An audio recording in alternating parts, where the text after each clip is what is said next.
Hi my dear 9th and 10th standard students. 6-hour study plan பார்த்துக்கலாமா? So welcome to Vedantu. This is Asha ma'am here. So இந்த video பார்த்துட்டு இருக்க ஒவ்வொருத்தரும் இங்கே வந்து பார்ப்பீங்க அப்படிங்கிறது எனக்கு நல்லாவே தெரியும். என்னன்னா எவ்வளோ நாள் டைம் கொடுத்தாலும் அந்த டைம்லலாம் வந்து ரொம்ப பொறுமையாக இருந்துட்டு இல்லை சுத்தமாகவே படிக்காமல் கடைசி நேரத்தில் என்னமோ உட்காந்து படித்தாதான் நல்லாவே மண்டையில் ஏறுது அப்படின்னு நிறைய பேர் இருப்பீங்க இல்லையா? ஸோ இதை சொல்லும் போது என்னது மேம் கரெக்டாக சொல்லிட்டாங்க அப்படின்னு ஒரு சில பேருக்கு இருக்கும். இன்னும் ஒரு சில பேருக்கு நீங்கள் பார்த்தீங்களா நாங்களே ஸ்கூல் போயிட்டு வந்து நொந்திருக்கோம் அப்படின்ற மாதிரி இன்னொரு செட் ஆஃப் ஸ்டூடெண்ட்ஸ் வந்து இருப்பீங்க.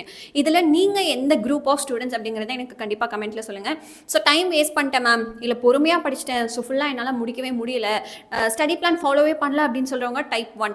டைப் 2 வந்து ஸ்டடி பிளான் ஃபாலோ பண்ணலான்னு எனக்கெல்லாம் ஆசையாக தான் மேம் இருந்தது, ஆனால் நான் ஸ்கூல் போயிட்டேன், ஸோ ஸ்கூலில் என்னால் எதுவுமே படிக்க முடியல அப்படிங்கிறவங்க டைப் 2. ஸோ இதில் நீங்கள் எந்த டைப் அப்படிங்கிறத கண்டிப்பாக கமெண்ட்டில் சொல்லுங்கள். ஸோ எத்தனை பேர் நீங்கள் வந்து டைம் வேஸ்ட் பண்ணியிருக்கீங்க, இல்லை எத்தனை பேருக்கு ஸ்கூல் இருந்தது அப்படிங்கிறத நானும் தெரிஞ்சுக்கிறேன். இப்போது வீடியோக்குள்ளே போகிறதுக்கு முன்னாடி இந்த வீடியோவை ஒரு லைக் பண்ணிவிட்டு உங்களோட ஃப்ரெண்ட்ஸுக்கு ஷேர் பண்ணிவிடுங்க. ஸோ இப்போது என்ன பிளான்? நம்ம கையில் இருந்த ஒரு ஹாஃப் அ டேவை தொலைச்சிட்டோம் அப்படின்னு வச்சுக்கலாம். இப்போ நம்ம கையில் ஜஸ்ட் ஒரு 6 hours மட்டும்தான் இருக்குது, விடிஞ்சா இங்கிலீஷ் எக்ஸாம். இப்போது என்ன பிளான் பண்ணலாம்? ஸோ இப்போ வந்து நம்ம அட்மோஸ்ட் ஒரு டீசெண்டான மார்க் எடுக்கிறதுக்கு தான் பிளான் பண்ணுமே தவிர இப்போ போய் சென்டம் எடுக்கணும் இல்லை 95 above எடுக்கணும் அப்படிங்கிறத மைண்ட்லேயே வச்சுக்கக்கூடாது. ஏன்னா அதுக்கான டைமை நம்ம தாண்டி வந்துட்டோம் சரியா? ஸோ ஸ்டார்டிங்கில் நீங்கள் என்ன தெரியுமா பண்ண போகிறீங்க? 6:30க்கு மறக்காமல் எங்கே இருந்தாலும் ஓடி வந்து லைவ் அட்டன் பண்ணிடுங்க. ஓகே, ஸோ நம்மளோட சேனலில் இன்னைக்கு லைவ் இருக்க போது 9th standard பசங்களுக்கும் சரி 10th standard பசங்களுக்கும் சரி. ஸோ வெக்காபுலரி குவிஸ் இருக்க போது அண்ட் அதே மாதிரி 𝑠pot கேம் இருக்க போது நேற்று மாதிரியே. இது இல்லாமல் advertisement and then notice making, summary writing, notes making, இந்த மாதிரி நிறைய விஷயங்களுக்கு நம்ம டிப்ஸ் வந்து சொல்லிக் கொடுக்க போகிறோம். இது மட்டும் இல்லாமல் பேராகிராஃப் எப்படி எழுதினா உங்களுக்கு ஃபுல் மார்க் கிடைக்கும், இது எல்லாமே லைவ்ல இன்னைக்கு டிஸ்கஸ் பண்ண போகிறோம். ஸோ லைவுக்கு எந்த ஒரு என்ன சொல்கிறது எக்ஸ்கியூஸஸும் சொல்லவே கூடாது. ஸோ அழகாக ஃபோனுக்கு சார்ஜ் போட்டு வச்சிங்களா, நீங்கள் அழகாக வந்து டீ காஃபியெல்லாம் குடிச்சிட்டு எனர்ஜைஸ்டாக உட்காந்துருங்க. ஸோ நெக்ஸ்ட் ஒரு 2 hours சூப்பராக படிக்க போகிறோம் அப்படிங்கிற மைண்ட் செட்டோடு வந்துருங்க. ஷார்ப்பாக 6:30க்கு லைவ் இருக்குடா சரியா? ஸோ லைவ்ல நம்ம வெக்காபுலரி குவிஸ் பார்க்க போகிறோம். அதை தாண்டி நிறைய வெக்காபுலரிஸ் நம்ம ப்ராக்டிஸும் பண்ண போகிறோம். ஆக்டிவ் வாய்ஸ் பாசிவ் வாய்ஸ் நான் சொல்லி கொடுக்குறேன். தென் 𝑠pot கேம் வச்சுக்கலாம். அண்ட் தென் பிக்சர் டிஸ்கிரிப்ஷன் எப்படி எழுதுனா ஃபுல் மார்க் வாங்குறது அப்படிங்கிறதும் நான் டிப்ஸோடு சொல்லித்தரேன்.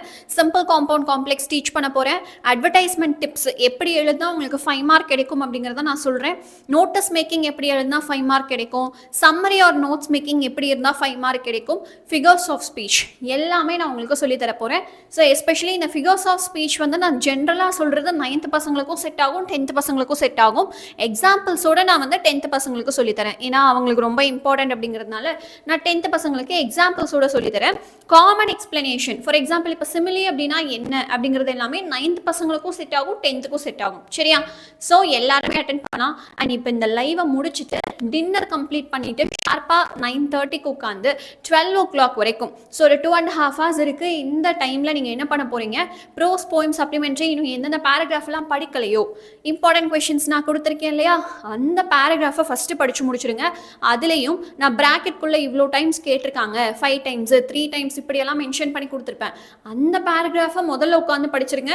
வேறு எந்த பேராகிராஃப் நீங்கள் படித்தாலும் சரி படிக்கலனாலும் சரி ஓகேவா? இப்போ ஷார்ப்பாக நாளைக்கு காலையில் 4:30 மணிக்கு எந்திரிச்சிருக்க போகிறேன் சரியா? ஸோ மேம் கஷ்டம் அப்படின்லாம் சொல்லக்கூடாது, இவ்வளோ நாள் நம்ம வேஸ்ட் பண்ணிட்டோம் இல்லையா? ஸோ ஷார்ப்பாக 4:30 மணிக்கு எந்திரிச்சு அதிலிருந்து எக்ஸாம் போகிறது வரைக்கும் நம்ம என்ன தெரியுமா பண்ண போகிறோம்? 2 marks படிக்க போகிறோம். ப்ரோஸோட 2 marks, போயமோட 2 marks எல்லாமே படிச்சுட்டு வேறு என்னெல்லாம் நீங்கள் படிக்காமல் இருக்கீங்களோ எல்லாத்தையும் படிச்சுட்டு ரீகால் பண்ணுங்கள். ரீகால் பண்ணாமல் மட்டும் எக்ஸாமுக்கு போயிடாதீங்க. அப்படி போனீங்க அப்படின்னா நிறைய விஷயங்கள் படித்ததுமே நம்மளுக்கு மறந்து போயிடும். இப்போது இம்பார்ட்டன்ட் கொஷின்ஸோட PDF இருக்கு இல்லையா? ஸோ அது எங்கே மேம் இருக்குது? நம்மளோட வீடியோக்கு கீழே நான் கொடுத்துருக்கேன். 9th தனியாக ஒரு PDF இருக்கும், 10th standard தனியாக ஒரு PDF இருக்கும். ஸோ அந்த PDF-ஐ கிளிக் பண்ணி பார்த்துருங்க.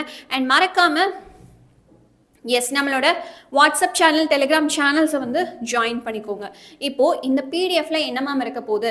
9th and 10th important questions ஓகேவா? இம்பார்ட்டன்ட் கொஷின்ஸ் ஃபஸ்ட் இருக்கும். அண்ட் தென் 10th standardக்கு வேதாந்துவோட மாடல் கொஷின் பேப்பர் நாங்கள் உங்களுக்கு வந்து ஒரு 3 செட்டு கொடுத்துருந்தோம் இல்லையா? அதை நான் அப்படியே இந்த பிடிஎஃப்லையும் கொடுத்துருக்கேன். ப்ளஸ் 9th பசங்களுக்கும் சரி 10th பசங்களுக்கும் சரி எந்தெந்த வீடியோஸ் எல்லாம் ரொம்ப இம்பார்ட்டண்ட்டோ அந்த மாதிரி வீடியோஸோட லிங்க் நான் வந்து இந்த பிடிஎஃப்லேயே கொடுத்துருக்கேன். ஃபார் எக்ஸாம்பிள் இப்படி தான் அந்த வீடியோ இருக்குன்னு வச்சுக்கோங்க. ஸோ இங்கிலீஷில் எப்படி நான் சென்டம் வாங்குறது, இது வந்து 10th பசங்களுக்கும் செட் ஆகும், 9th செட் ஆகும் சரியா? ஏன்னா more over 9th and 10th பசங்களுக்கு பேட்டர்ன் ஒன்று தான்டா okay, so same set of question, same set of pattern தான். ஸோ அதில் எப்படி ஃபுல் மார்க் வாங்குறது அப்படிங்கிறதுக்கு நீங்கள் இந்த வீடியோ பார்க்கணுன்னா யூடியூப் போய் தேடலாம் வேணாம், ரொம்ப டைம் எடுக்கும். அப்போ என்ன தெரியுமா பண்ணலாம், அந்த பிடிஎஃப்லேயே கிளிக் ஹியர் அப்படின்னு இருக்கா, இந்த இடத்துல கிளிக் பண்ணிங்கனாலே போதும், அந்த வீடியோக்கு உங்களை ரீடைரக்ட் பண்ணி எடுத்துகிட்டு போயிடும். நான் அந்த வீடியோவோட லிங்கை இங்கே கொடுத்துருக்கேன், கண்ணுக்கு தெரியாது, பட் ஜஸ்ட் நீங்கள் இந்த இடத்துல கிளிக் பண்ணாலே போதும். சரியா? இப்போது மறக்காமல் நீங்கள் இதில் டைப் 1 டைப் 2 அப்படிங்கிறத கமெண்ட் பண்ணிட்டு போயிடுங்க. அண்ட் இந்த வீடியோக்கு லைக் பண்ணிவிட்டு உங்களோட ஃப்ரெண்ட்ஸுக்கு ஷேர் பண்ணிவிடுங்க. அண்ட் கொஞ்சம் கூட கான்ஃபிடென்ஸை லூஸ் பண்ணாதீங்க. இருக்க கொஞ்சம் டைமில் I will give my best அப்படிங்கிறத நான் மைண்டில் வச்சுக்க சொல்லியிருக்கேன்னா, ஸோ அதை மட்டும் மைண்டில் வச்சுட்டு நம்ம படிக்க ஸ்டார்ட் பண்ணுவோம். ஓகே, ஸோ இதுக்கு மேலே நான் வந்து இவ்வளோ டைம் வேஸ்ட் பண்ணிட்டேன் அப்படின்னு கில்ட்டியாக ஃபீல் பண்ணுறதுனால நமக்கு ஒன்றுமே ஆக போகிறது கிடையாது. இருக்க டைமும் வேஸ்ட்டு தான் ஆக போகுது. ஸோ இருக்க டைமை ப்ராப்பராக யூஸ் பண்ணுங்கள். நம்மளால் முடிஞ்ச அளவு மார்க்கை நம்ம வாங்குவோம். All the very best Kanna.